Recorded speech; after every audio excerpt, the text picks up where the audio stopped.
Soutien économique aussi, que nous allons poursuivre, soutien humanitaire, en accueillant en effet plus de 2 millions de réfugiés. Madame la Présidente a rappelé l'importance de cette solidarité et je veux ici rendre hommage au peuple polonais, slovaque, roumain, hongrois, pour ce qui est de notre union, mais aussi moldave, pour leur élan de solidarité et d'humanité. J'ai eu l'occasion de le dire, la France prendra sa part et je souhaite que nous puissions avoir les mécanismes de solidarité qui puissent pleinement s'activer dans cette approche. Dès le premier jour, nous avons aussi déployé un dispositif de sanctions massif, inédit, rapide. 2e, 4e, 6e jour de conflit ont été marqués par des décisions européennes de sanctions inédites. Rapidité, caractère massif, et nous sommes prêts à adopter d'autres sanctions. Toutes les options sont sur la table, et l'objectif aussi de nos discussions est de pouvoir nous préparer à ces sanctions si elles étaient de nature à pouvoir arrêter l'agression et à nous préparer aussi à toutes les conséquences dans les semaines et les mois qui viennent. Notre premier objectif demeure bien sûr un retour rapide à la paix, en commençant par un cessez-le-feu, suivi d'un retrait rapide des troupes russes. Et c'est pourquoi nous maintenons la pression sur la Russie et que nous maintenons aussi un dialogue exigeant, en particulier en lien avec le chancelier allemand. Ce soutien, cette solidarité à l'Ukraine, c'est elle aussi qui nous a hier beaucoup occupés. Nous soutenons aujourd'hui l'Ukraine et nous la soutiendrons aussi longtemps que la guerre durera. Et nous serons là pour reconstruire ce que l'agression brutale et injustifiée de la Russie a détruit. Et pour penser, rebâtir et l'aider à se relever dans la durée. Le message que nous avons ainsi adressé aux Ukrainiens est que le chemin vers notre Europe leur est ouvert. Leur combat pour la liberté et la démocratie, pour les valeurs qui nous rassemblent, a démontré que l'Ukraine appartient bien à notre famille européenne. Nous avons aussi souhaité que les candidatures qui avaient été soumises par la Moldavie et la Géorgie puissent être examinées, comme notre traité le prévoit, par la Commission européenne, afin que l'acceptabilité de leur candidature et la potentielle ouverture puissent se faire en fonction de nos traités. La déclaration de Versailles et au fond l'agenda de Versailles que nous avons discuté aujourd'hui vient acter du fait que la souveraineté européenne, si certains pouvaient il y a quelques années y voir un slogan, peut-être pour d'aucuns une fantaisie française, chacun comprend aujourd'hui que c'est un impératif. Et que cette souveraineté, cette autonomie stratégique, nous en avons vécu l'importance dès la pandémie, quand il s'est agi d'obtenir certains équipements de santé, certains matériels. Nous l'avons vécu quand il s'est agi de pouvoir produire et disposer de vaccins pour nous-mêmes et les pays que nous voulions aider. Nous l'avons vécu en sortie de crise, au moment de la relance, quand nous nous sommes aperçus que disposer de semi-conducteurs, quand nous en avions délégué la production à l'autre bout du monde, était compliqué pour faire repartir la production automobile ou d'autres. Et nous le voyons pleinement avec cette crise, où nous mesurons combien notre alimentation, notre énergie, notre défense sont aussi des sujets de souveraineté, où nous pouvons coopérer, où nous voulons être une puissance ouverte au monde, mais où nous voulons choisir nos partenaires et ne pas dépendre d'eux. C'est ça la souveraineté. Ça n'est pas le protectionnisme, ça n'est pas se refermer, c'est d'avoir la possibilité de rester ouvert sans être dépendant. Et donc l'agenda de Versailles a ainsi scandé les prochains mois de travail pour avancer en cette direction. En matière de défense, nous souhaitons pouvoir définir les investissements dont nous avons besoin. Plusieurs d'entre nous sommes d'ores et déjà à 2% de notre produit national brut investi en matière de défense. D'autres ont des efforts à faire, mais nous voulons le faire de manière coordonnée, identifier les besoins qui sont les nôtres sur le plan budgétaire, identifier les capacités qui sont à bâtir, identifier aussi nos besoins sur les conflictualités nouvelles, qu'il s'agisse du spatial, du cyber, du maritime, et identifier ce qui aussi a du sens pour construire des filières industrielles européennes. Avoir une Europe qui dépense plus en matière de défense, si c'est pour importer davantage de matériel fait ailleurs, n'aurait pas grand sens en termes de souveraineté. Il nous faut continuer d'avoir certains partenariats, mais il nous faut aussi décider de consolider, bâtir des filières industrielles de défense avec moins de standards, mais qui correspondent à un marché pleinement intégré. À cet effet, nous avons pris plusieurs décisions. D'ores et déjà, la France, comme vous le savez, depuis 2017, a fait des choix budgétaires massifs pour atteindre dès l'année dernière ces 2% d'investissement et pour relancer beaucoup de ses filières et de ses capacités. L'Allemagne a décidé, il y a un peu plus de 10 jours, à son tour de porter des investissements historiques pour son pays.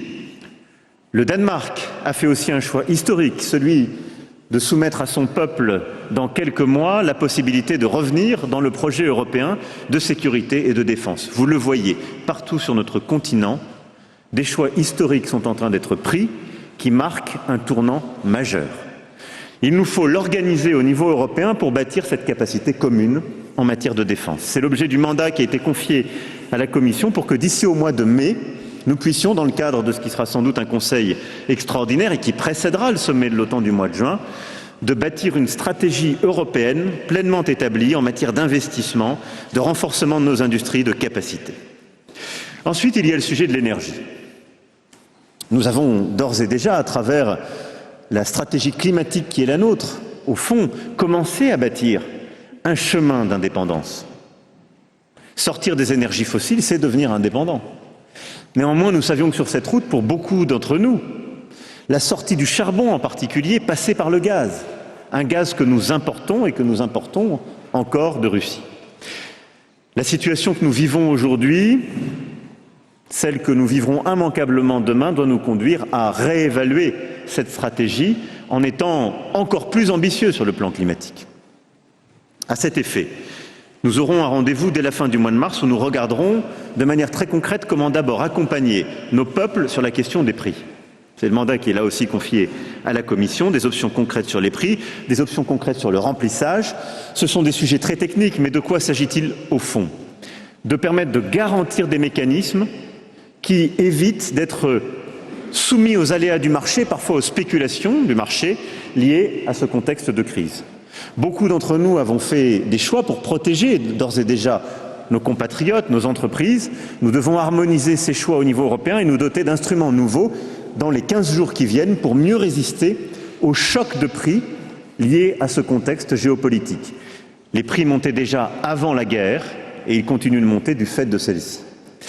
Ensuite, nous devons aussi nous préparer à d'éventuelles sanctions qui viendront et nous devons nous préparer à nous désensibiliser de cette dépendance à la Russie. C'est l'objet du mandat qui est donné pour le mois de mai à la Commission avec ce plan dont Monsieur le Président et Madame la Présidente rappelaient l'importance, plan pour la sortie de la dépendance fossile à l'égard de la Russie, c'est-à-dire comment sortir d'ici à 2027 de notre dépendance au gaz, au pétrole et au charbon russe. C'est un plan qui suppose des investissements nouveaux, des équipements nouveaux, une stratégie qui va renforcer les choix que nous avons faits en matière en particulier de renouvelables et de nucléaire. Vous le voyez, là aussi, mars et mai seront structurés par un agenda très fort sur le plan énergétique. Enfin, nous avons les autres sujets sur lesquels nous devons bâtir également notre indépendance et notre souveraineté. La stratégie alimentaire, dans un contexte ou qu'il s'agisse du blé, du maïs, des céréales, plus largement parlé, l'Ukraine et la Russie sont deux marchés très importants. Notre Europe est d'ores et déjà déstabilisée par la guerre à cet égard. Elle le sera encore plus dans 12-18 mois, en raison de ce qui ne peut être planté en ce moment même en Ukraine. Et l'Europe, mais avec elle l'Afrique, seront très profondément déstabilisées sur le plan alimentaire. Il nous faut donc là aussi nous préparer et réévaluer nos stratégies de production pour d'abord défendre notre souveraineté alimentaire et notre souveraineté protéinique en européen, mais pouvoir aussi définir et réévaluer une stratégie à l'égard de l'Afrique, sans quoi plusieurs pays en Afrique seront touchés dans la période de 12 à 18 mois par des famines en raison précisément de la guerre. Souveraineté en ce qui concerne aussi d'autres matières premières, en ce qui concerne des matériaux rares, souveraineté évidemment, je l'évoquais, en matière de semi-conducteurs, de santé, je ne veux pas ici faire toute la liste, mais nous avons à travers cet agenda scandé les prochains mois pour des décisions très concrètes d'investissement qui vont permettre de bâtir cette Europe plus indépendante et plus souveraine. Ceci veut dire que nous aurons à encourager des investissements privés. C'est tout l'objet de la taxonomie en matière d'énergie. C'est l'objet aussi d'un travail que nous devons accélérer pour parachever l'union des capitaux en européen et l'approfondissement du marché unique dans les différents secteurs. Deuxième point, il nous faut avoir une politique monétaire adaptée. Nous ne sommes pas revenus à des temps normaux, de manière évidente, et la Banque centrale européenne aura à poursuivre le travail suite à ces annonces d'hier, mais il est très clair que nous rentrons dans une zone de très forte tension due aussi au contexte géopolitique. Troisième levier, nous aurons des stratégies nationales d'investissement public pour nous protéger des conséquences de la guerre, pour financer notre solidarité et notre résistance à ces conséquences, mais financer aussi ces stratégies de souveraineté. Et quatrième point, il nous faudra aussi, en Européens, financer, comme nous avons su le faire pendant la pandémie, ces grandes stratégies que je viens d'évoquer. Et le faire parce qu'on parle d'investissement pour notre futur, que nous parlons d'investissement conjoint, que nous avons un intérêt à coordonner ces investissements et que nous avons aussi intérêt à financer cela en européen pour éviter toute fragmentation du marché financier et des dettes souveraines européennes. C'est la stratégie que nous avons commencé ici à travailler et qui va nous occuper dans les prochains mois. Mais là aussi, il nous faudra faire preuve d'unité, de rapidité et d'esprit de responsabilité. Les Ukrainiennes et les Ukrainiens nous donnent un exemple unique, celui du courage. Nous ne faisons pas la guerre, nous, Européens, aujourd'hui, à la Russie. Mais nous soutenons, comme je le disais, l'Ukraine, nous sanctionnons la Russie, mais nous devons aussi faire notre part et avoir le courage de prendre les décisions historiques, d'assumer le fait que défendre la démocratie et nos valeurs a un coût, que faire ses choix d'indépendance a un coût et suppose de revenir sur parfois des dogmes que nous avions depuis de nombreuses années, des organisations, des habitudes qui étaient les nôtres. Et je crois pouvoir dire que les discussions d'hier et d'aujourd'hui ont consacré la prise de conscience et la volonté des Européennes et des Européens ici à Versailles d'avancer dans cette direction. Et je finirai sur ces mots. J'entamais hier nos travaux en remerciant certains de mes collègues, et je le dis à Madame la Présidente de la Commission, car Versailles, qui est un immense lieu d'histoire, que les Françaises et les Français aiment plus que tout et qui est notre fierté à l'égard du reste du monde, a aussi parfois été un lieu qui a résonné avec des défaites diplomatiques. C'est aussi le lieu où nous avons perdu la paix à la fin de la Deuxième Guerre mondiale. Et après avoir gagné la guerre, nous avons perdu la paix parce que nous avons à ce moment-là acté la volonté d'humilier et de diviser l'Europe. Et je suis très fier que durant ces 2 jours, malgré les difficultés, la gravité, la lourdeur, parfois l'émotion extrême qu'il y avait autour de la table, nous avons tous ensemble, de manière unanime, acté que le seul moyen de préserver la paix sur notre continent était notre unité. Et c'était le courage de cette unité. Et c'est le plus important à mes yeux. Je vous remercie. Merci, Monsieur le Président. Je tiens à vous informer qu'on vient de publier notre déclaration de Versailles dans les 24 langues de l'Union européenne. So we just published on our council website the Versailles Declaration. And we're going to take a few questions in the room. Angélique Boin de Radio France. Vous êtes la première qui va poser une question. Ok. Bonjour Angélique Boin de la rédaction internationale donc de Radio France. Vous avez eu 2 jours de sommet, c'est la première fois que vous vous voyez aussi longtemps depuis cette guerre. Vous parlez d'Europe plus puissante face à Moscou, vous nous parlez d'agenda, vous nous parlez de 2027, vous nous parlez d'éventuelles autres sanctions, mais sur le terrain, on a vu cette maternité bombardée, Kiev est encerclé. Vous avez certes réagi vite et fort, on l'a vu, aujourd'hui ça ne suffit pas. Et quand même le sentiment qui sort de ce sommet, c'est que vous n'avez plus ni vraiment d'outils, ni d'unanimité pour une mesure forte et rapide aujourd'hui, j'insiste sur aujourd'hui, de nature à faire plier Poutine. Alors est-ce que vous êtes quand même aujourd'hui impuissant? Soyons clairs, il y a une guerre sur le terrain et nous ne sommes pas en guerre. Ce que vous pointez est vrai, mais la réalité politique, le choix souverain qui est le nôtre est aussi celui-là. Et donc, vous avez parfaitement raison de dire que nous n'avons pas une réponse sur un théâtre de guerre qui a été déclenché par l'agression de la Russie, parce que nous ne sommes pas en guerre sur le terrain. Est-ce que nous excluons des sanctions supplémentaires? En aucun cas. La déclaration du G7 qui sortira dans quelques heures va d'ailleurs acter une perspective de sanctions supplémentaires, ce sera une première vague limitée, et en fonction de l'évolution des événements sur le terrain, nous n'excluons rien, et nous l'avons rappelé. Et je peux vous dire ici, j'ai la certitude, si les choses continuaient sur le plan militaire, dans la droite ligne de ce que vous venez de décrire, que nous prendrons des sanctions nouvelles, y compris des sanctions massives. Mais aujourd'hui, les Européens interviennent de trois manières. Les sanctions contre la Russie, et nous en prendrons d'autres, et si les circonstances l'exigent, nous les prendrons et jusqu'au bout. Le soutien à l'Ukraine, nous le poursuivons et nous le poursuivrons là aussi. Et l'action diplomatique pour isoler la Russie aux Nations Unies et pour essayer de convaincre le président Poutine de revenir à la table des négociations de manière sincère avec l'Ukraine et le président ukrainien pour trouver un accord. Voilà le cadre dans lequel nous agissons. Cela étant, nous condamnons avec la plus grande fermeté, et je partage votre émotion quand nous voyons les scènes à Kharkiv ou à Mariupol, inacceptables et odieuses que nous avons vues. Mais aujourd'hui, nous ne sommes pas, nous, Européens, sur le sol ukrainien en guerre. I think, indeed, it is atrocious. It is atrocious, this bombardment of the maternity hospital, for example. And I think there needs to be investigations about the question of war crimes. Therefore, this has to be reflected and recorded soberly. But I would also support the fact, I mean, we are at day 15 of this horrible war. And as the President said, we were well prepared. On day 2, day 4, and day 6, we had each time a massive package of sanctions. Today, a week later, you see that the ruble is in free fall. It has lost more than 50% compared to the euro. You see that they are skyrocketing interest rates in Russia. You see a soaring inflation.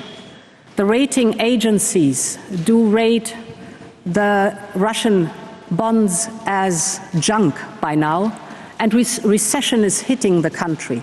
This within 15 days. This shows the severity and the impact of our sanctions.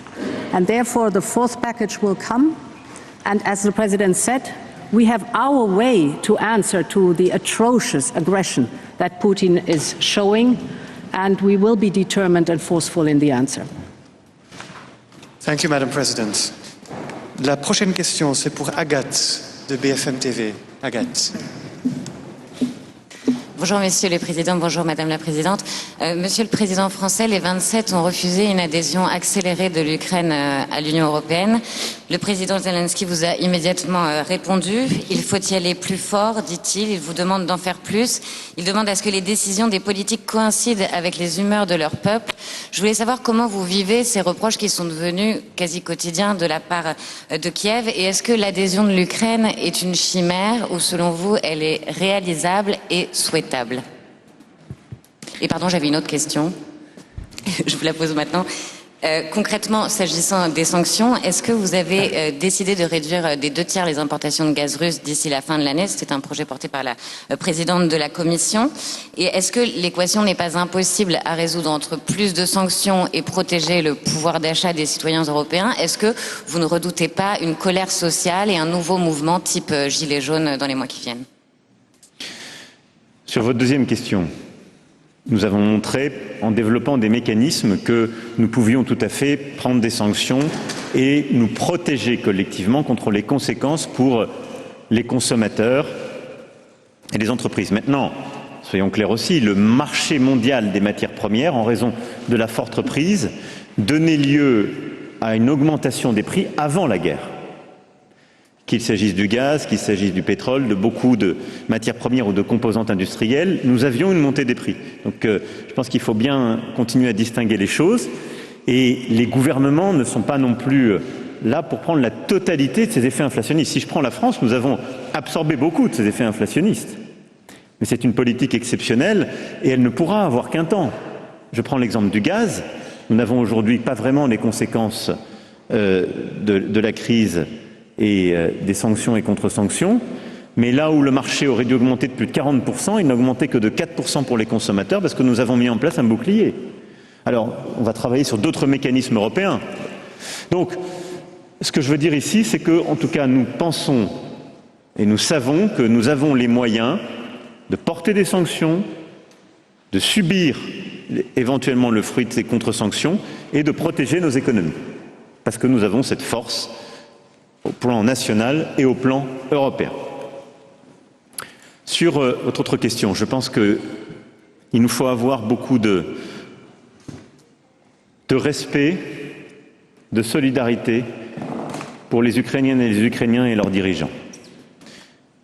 Et je comprends parfaitement l'émotion, l'attente qui est là. Ce que je veux dire, c'est que hier, le Conseil européen a exprimé un message fort et clair sur le destin européen et le chemin européen de l'Ukraine, sans ambiguïté.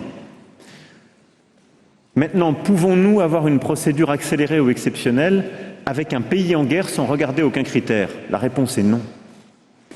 Pouvons-nous dire on abandonne ce faisant aussi la Moldavie voisine, si fragile, avec la Transnistrie, la présence de forces extérieures, la dépendance au gaz russe, des réfugiés qui arrivent? La réponse est non.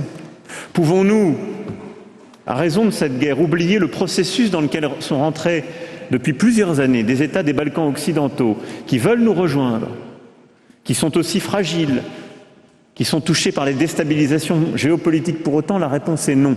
Et vous le voyez bien, nous avons hier envoyé un message clair, politique et de cœur à l'Ukraine, disant « Votre chemin est avec nous, notre famille est la vôtre ». Mais il nous faudra, dans les prochains mois, réévaluer très profondément ce qu'est notre Europe. Et je crois pouvoir vous dire que la géopolitique et le retour de la guerre et du tragique en Europe, le retour des révisionnismes historiques, des volontés de puissance et d'hégémonie, nous impose de réfléchir à comment nous voulons organiser une Europe large, qui n'est sans doute pas celle qui a toutes les politiques publiques qui sont les nôtres, qui n'est sans doute pas l'Union européenne telle qu'on la voit, qu'on la pense, qu'on l'a conçue aujourd'hui. Mais il nous faut stabiliser, embrasser beaucoup de pays qui sinon sont déstabilisés par l'islamisme politique, par les velléités russes, les intrusions chinoises à nos portes et nous déstabilisent. Cela imposera aussi de revoir notre manière de nous gouverner nous-mêmes et de nous organiser nous-mêmes. C'est d'ailleurs pour cela que nous avions lancé une conférence sur l'avenir de l'Europe. Cette conscience géopolitique accrue liée au contexte et cet exercice pour nous-mêmes que nous avions lancé doivent pouvoir converger d'ici l'été.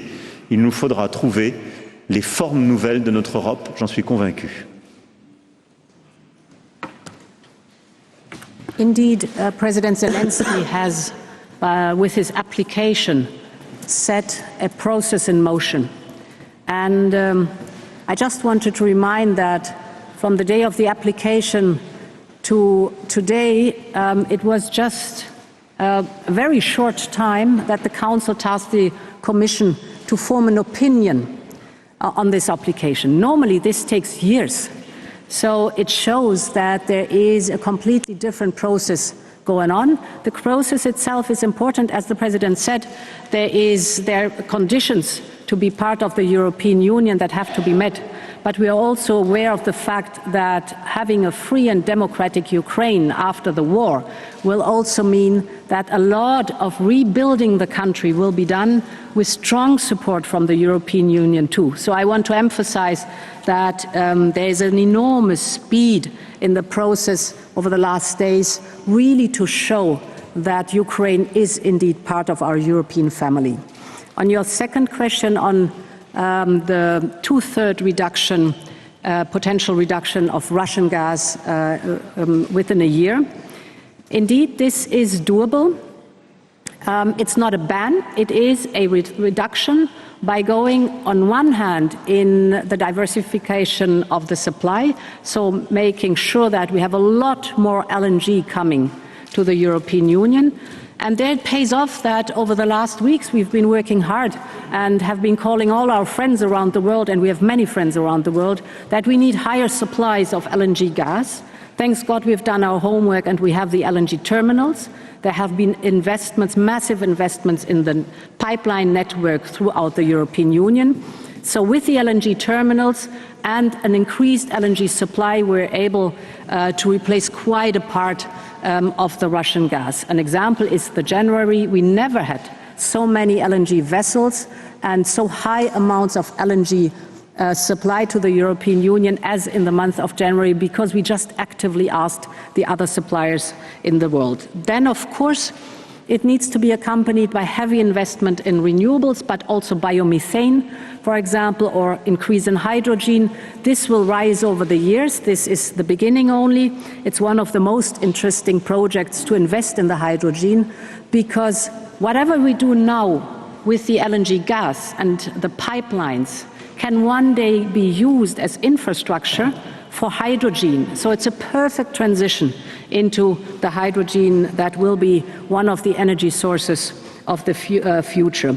And then, of course, you can see in the communication that the Commission put on the table this Tuesday a detailed table with the different sectors where we can also reduce the energy consumption, thus reduce our dependency on Russian gas. Last but not least, it's not going to be easy.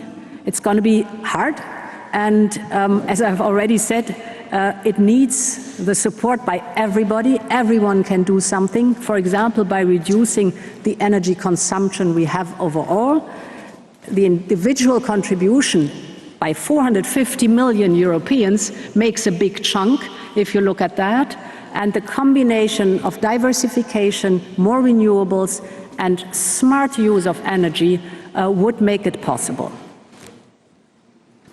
Moi, je voudrais ajouter en quelques mots que les Ukrainiens aujourd'hui se battent avec un courage qui nous fait tous frissonner, qui nous impressionne tous. Ils se battent pour leur terre, ils se battent pour leur souveraineté, ils se battent pour leurs enfants, ils se battent pour leur futur, et ils se battent pour appartenir au monde libre. Et fondamentalement, ils se battent pour les valeurs que nous portons au départ de l'Union européenne. Je peux vous dire qu'hier, il y avait autour de la table cette conscience totalement partagée par l'ensemble des leaders, qui est cette nécessité impérieuse pour nous, Union européenne, d'être aussi à la hauteur, de faire preuve, nous aussi, de courage.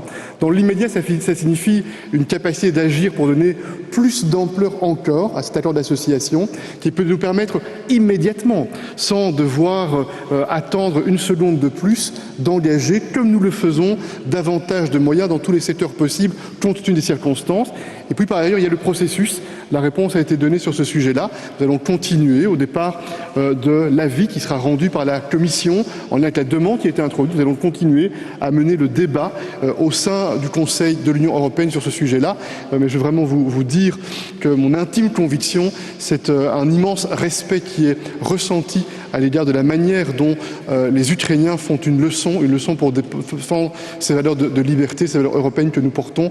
Et je pense que nous devons aussi, nous, être très engagés pour entendre et pour porter un message qui rencontre cette aspiration. John, from Bloomberg, you're next. John. Hello, if I could ask a question in English, please, of all the participants. Actually, two questions. The first one is on refugees. The British government has announced measures to relax entry into the UK for Ukrainian nationals with passports. I wanted to ask you if this is enough for easing their entry in the country, and if you believe that the UK is now doing its fair share of the burden. And the other question on spending on defence and energy. What were the reflections on the idea of common debt? Was there a consensus, or is there division on this? Thank you. Sur le premier sujet, je me félicite de l'inflexion britannique qui montre bien qu'il y avait quand même un problème, malgré ce qui pouvait être dit. Et je pense que personne n'aurait compris que, après tant de déclarations fortes que nous partagions, le gouvernement britannique aurait continué d'appliquer les règles actuelles qui consistaient à ne pas accueillir des réfugiés ukrainiens qui voulaient rejoindre le sol britannique ou à leur expliquer qu'ils devaient faire des centaines de kilomètres pour aller demander un visa. Donc c'est un début de pragmatisme qui commence à rapprocher les actes des déclarations. Je trouve que ça va toujours dans la bonne direction et peut-être qu'à un moment donné, ils correspondront en totalité et là, on pourra dire que ça marche bien. Donc il y a encore du travail, mais ça va dans le meilleur sens et je remercie le gouvernement britannique. Je pense que la lettre du ministre de l'Intérieur français était donc utile. Je souhaite surtout que les femmes et les hommes, ukrainiennes, ukrainiens, qui ont vécu l'horreur, qui ont traversé l'Europe pour rejoindre leurs proches, leurs familles, sur le sol britannique, puissent être traités dans les meilleurs. Puissions réduire au maximum tous les délais administratifs et d'usage pour pouvoir leur permettre de retrouver des conditions de vie qui ne seront pas normales, évidemment, mais les plus dignes possibles. Donc, en tout cas, je remercie le gouvernement britannique de ce premier pas. Les prochains jours nous permettront d'évaluer si c'est suffisant ou s'il nous faut trouver des mesures encore plus efficaces. Nous avons, nous, dit aussi notre disponibilité pour accueillir à Lille ou dans d'autres villes des procédures administratives. Ensuite, sur les sujets de dette commune. Moi, je pense que la bonne stratégie, et nous l'avons vécu pendant la pandémie, c'est de nous mettre d'accord sur les objectifs. Et quand on est au clair et qu'on est d'accord sur les objectifs, alors les instruments suivent. Si nous commençons par les instruments en connaissant nos divisions, généralement, ça ne progresse pas et on perd beaucoup de temps. Et donc, notre dessein, c'est... D'abord, nous avons vu l'unanimité aujourd'hui. Unanimité pour dire qu'on a besoin d'investir en défense, souveraineté énergétique, souveraineté alimentaire, souveraineté technologique et industrielle. Le numérique, par exemple, aussi, que j'évoquais pas tout à l'heure, fait partie de notre discussion. Une fois qu'on a dit ça, on a donné des mandats à la Commission, on va faire le travail pour dire de combien on a besoin et évaluer ce que ça coûte. Et on va, par cette évaluation, voir ce qui peut relever du secteur privé, du secteur public. Et en fonction de cela, et de la rapidité qu'on va avoir, nous aurons le débat sur les moyens et les mécanismes. En tout cas, en aucun cas, il ne s'agit de dette passée, mais il peut s'agir de mécanismes qu'on a déjà activés, comme au moment de la pandémie. Mais ce sujet sur les instruments n'est là que pour servir les finalités. Il y a unanimité sur l'objectif stratégique. Maintenant, les sommets de mars et de mai doivent nous permettre de préciser nos objectifs opérationnels, lesquels nous permettront de décliner les instruments qui permettront de les obtenir. Voilà comment on va structurer les choses. Yeah. What your first question is concerned, indeed, we welcome this improvement for the Ukrainian refugees. This is a good step in the absolute right